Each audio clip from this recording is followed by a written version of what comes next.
what is the most important piece of advice that you would give an expecting mother?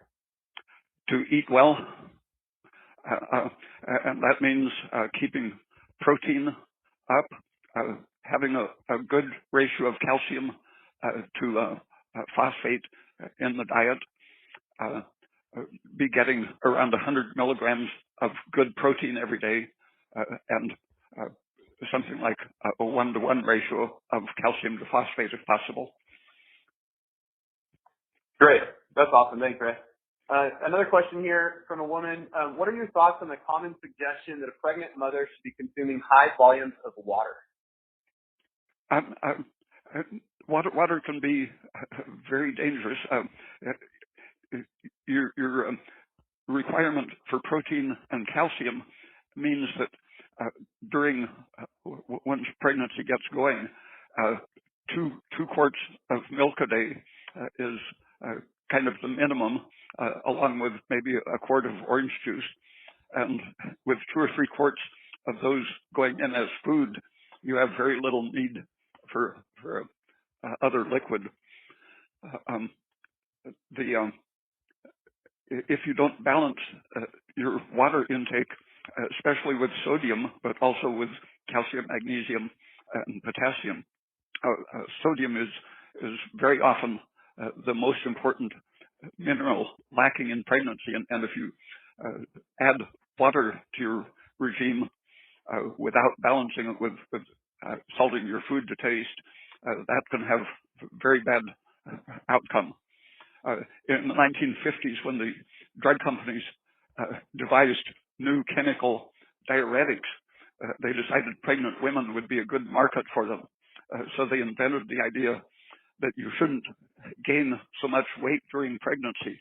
And almost every doctor in the country fell for the advertising for diuretics and taught women to control their weight gain, and to do that largely with the water pills.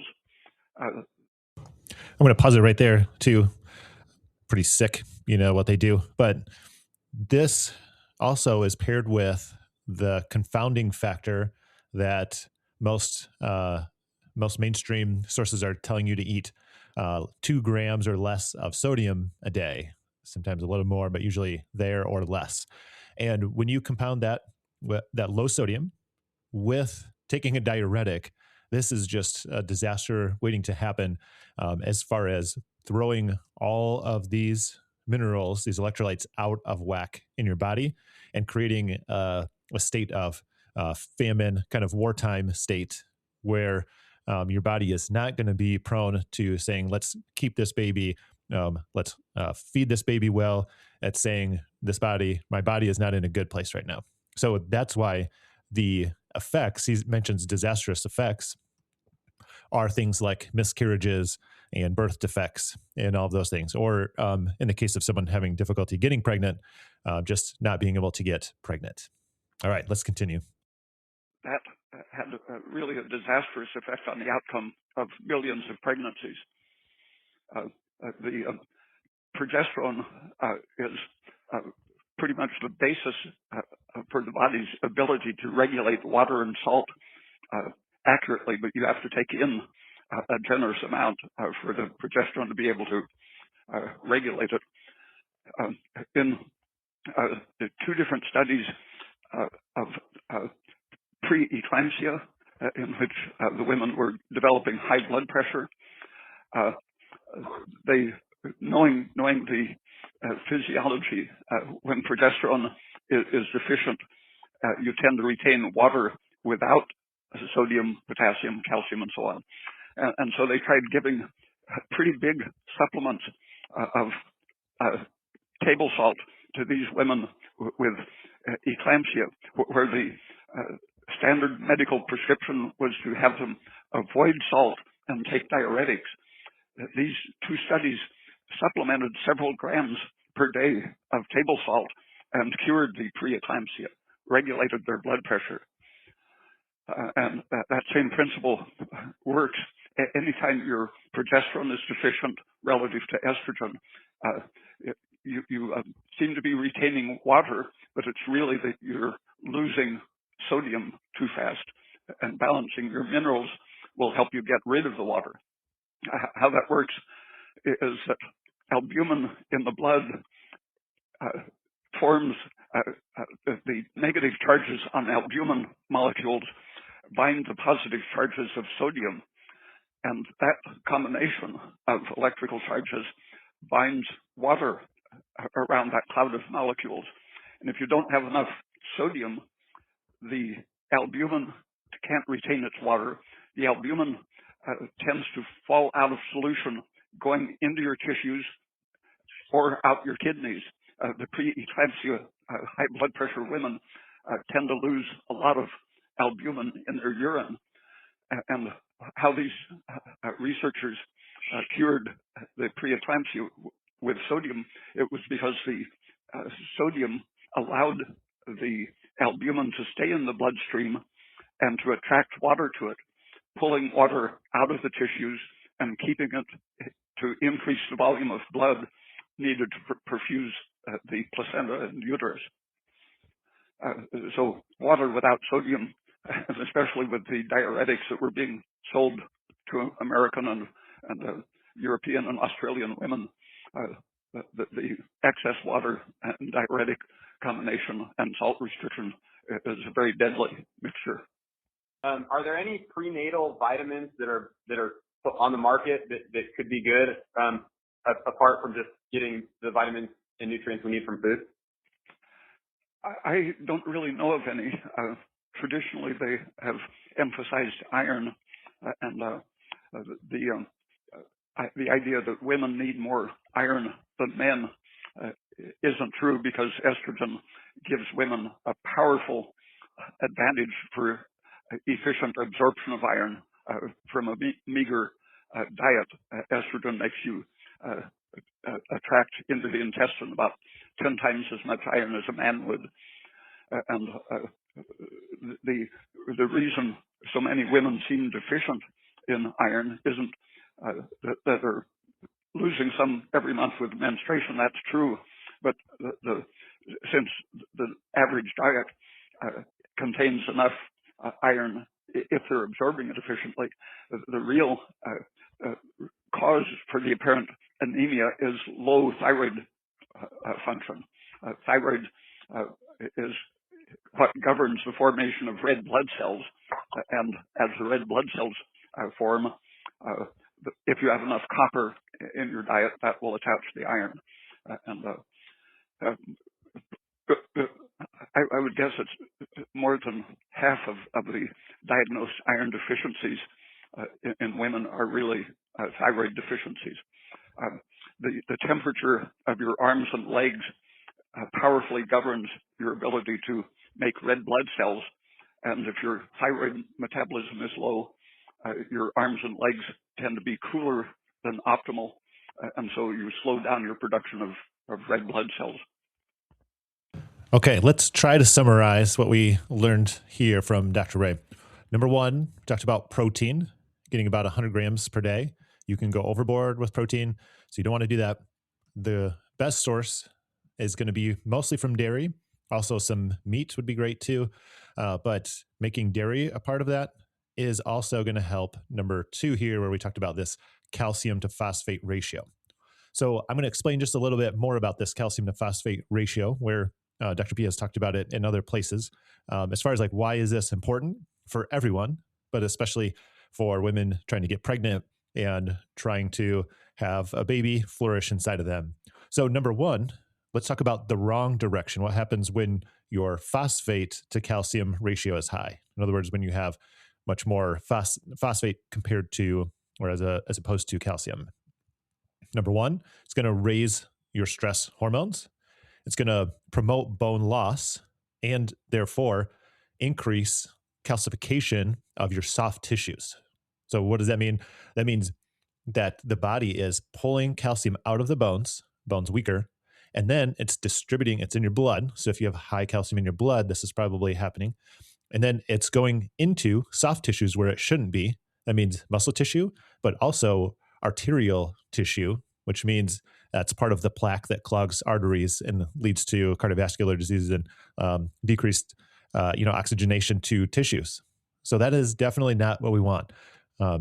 When this happens, a lot of times the solution is, well, just eat less calcium and that'll fix it, because you have high calcium in your blood and you have high calcium in your tissues. And you can even get a test for how much calcium it seems like there is in your arteries. But the solution to just consume less calcium is probably going to make things perhaps worse, but at best, it's not going to fix it. And that's because it's this ratio that determines where calcium is going to go, not just if you have too much calcium in your diet. So let's look at now the second bullet point. What does a high calcium to phosphate ratio do? What does that look like? Well, it's going to do the opposite. It's going to lower stress hormones. It's going to help raise your thyroid and therefore your metabolism. Remember, thyroid is the conductor of the orchestra being your metabolism and all functions of your body. So as the thyroid goes, so goes your metabolism and health. So having a high calcium to phosphate ratio is going to improve your thyroid. And we talked about what that has to do with your iron deficiency, perhaps being anemic, probably being more related to low thyroid rather than just being low in iron in your diet. So, and then the third thing it does is, like we mentioned, having a high calcium to phosphate ratio puts calcium, drives it into the bones where we want it and away from things like muscle tissue and your arteries. Okay, so let's talk about foods then. How can we help that calcium to phosphate ratio? Well, the best foods, probably dairy, is going to be one of the best. It has one of the best ratios of calcium to phosphate. So dairy, especially I would say raw dairy, is going to give you the most nutrition, but even conventional dairy is good. So that's going to be a fantastic way to get calcium. If you can't, for some reason, do dairy, the second best thing to do is to use eggshells. And you can just look this up, eggshell calcium supplement, do it yourself. And it's pretty easy to do. It just takes a little time, but that's going to be the second best source of getting calcium, because most calcium supplements, unfortunately, are not good and come with a lot of negative side effects. So how about, what are the foods high in phosphate? Well, there are some good foods on here on this list. And so this doesn't mean avoid these things. Muscle meat is a big one. Egg whites is another one. And then grains can be a third one. But one of the highest is actually muscle meat. But again, muscle meat contains so many other nutrients that, and is so helpful for you in other ways, that you don't want to take that out of your diet. You just want to do it correctly, which I'm going to explain in a second. Normally most humans were not just eating muscle meat. In fact, it's probably like the last meat they would eat off of an animal. Usually started with organs and the collagenous type meat. And that's why collagen is a pretty popular supplement, and rightly so. Normally we would eat meat with the muscle meat with the collagenous meat, which actually helps the whole amino acid profile of that protein. So a protein is made up of amino acids. You can think of amino acids like a Lego set in a box. You put them together, you get the right set of Legos, and you got a beautiful end product. Muscle meat just is kind of unbalanced by itself. It needs collagen to help balance it out to make it a more glorious food. So muscle meat is pretty high. Egg whites, again, eggs are fantastic, especially local eggs pastured are fantastic for nutrition. So you don't want to get those out of the diet, but you want to do this last point that I'm going to mention here. And that is that each meal you want to have pretty balance between calcium and phosphate. In other words, it's not ideal to just have a good ratio as a whole for the whole day. Let's say you ate a bunch of dairy in the first half of the day, and the second half of the day, you just ate tons of meat and eggs. That's not going to be very ideal, because every meal as it goes through that ratio is going to determine where calcium is going. So this is a good excuse if you love dairy. Any form of dairy, we'll usually do. Eat some throughout the whole day, whether it's cheese, yogurt, cottage cheese, milk. Get that in throughout the day. And then you're also going to be hitting that protein goal. It's just pretty easy to do. And this 100 grams a day is a generalization, especially for women. Men might need a little bit more than that. Okay, so we've got protein. We got that calcium to phosphate ratio. Now we've got OJ, he mentioned in there as well. So two reasons for this. One is for the carbohydrates, and that's where orange juice isn't necessarily unique from other fruit juices or fruits or honey or maple syrup or even white sugar. It just doesn't come with as many nutrients, but it's not the devil. I did another podcast on carbohydrates and simple carbs versus complex carbs, and why complex carbs are actually not good for, not the best. You want to actually aim for some of these simple carbs. So I explained that in that one, so I won't go into that. But the carbohydrate piece is very crucial for the development of the baby's brain in utero. And then also, one thing it's going to do, especially as you consume some simple carbs throughout the day, is it's going to lower your stress hormones. Now, orange juice is unique in the citrus fruits, but especially orange juice, for something else, this other part, which is called neuringin, which is very helpful in being anti-estrogen and improving your liver function. So anti-estrogen, estrogen, again, is not the female hormone. It's a stress hormone. It does have a place, but it's a very small place. When it gets into every area that it's not supposed to be and dominates, especially in our modern day with so many xenoestrogens and birth control in the water, all the things, then it's going to create havoc for even the person, the individual, but then also that baby as well. It's going to create problems with perhaps miscarriages or difficulty with fertility. So that's probably another podcast too. But just so you're aware, progesterone is really the hormone we want to be high. Last ones, we got sodium.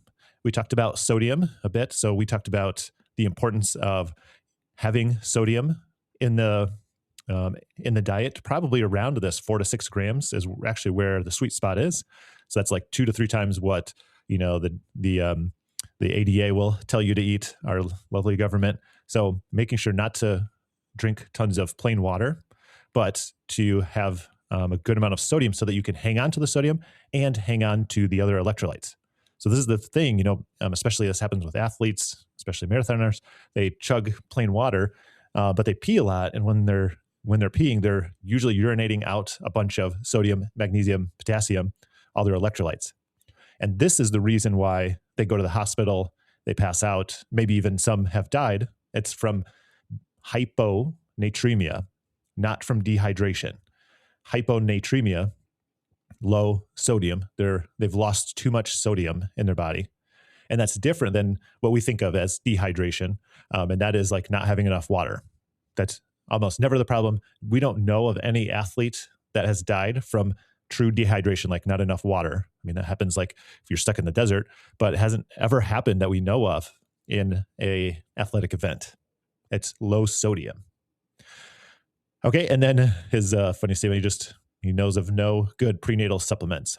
And there's a couple of reasons. One is that they're usually just made pretty junky. They have all kinds of wacky, balanced things in there. They have things you don't want in there. They're usually pretty low quality. But the other thing is they're usually just supplementing things that you don't necessarily need or want, like iron being a common one. You're completely aiming at the wrong thing. It's more of a thyroid issue than an iron overload issue much of the time. Okay, so hopefully this was helpful for answering that question. Good nutrition for women wanting to care for her baby in the womb well, or even this works for fertility as well. Okay, hopefully that was helpful, and we'll see you all on the next one.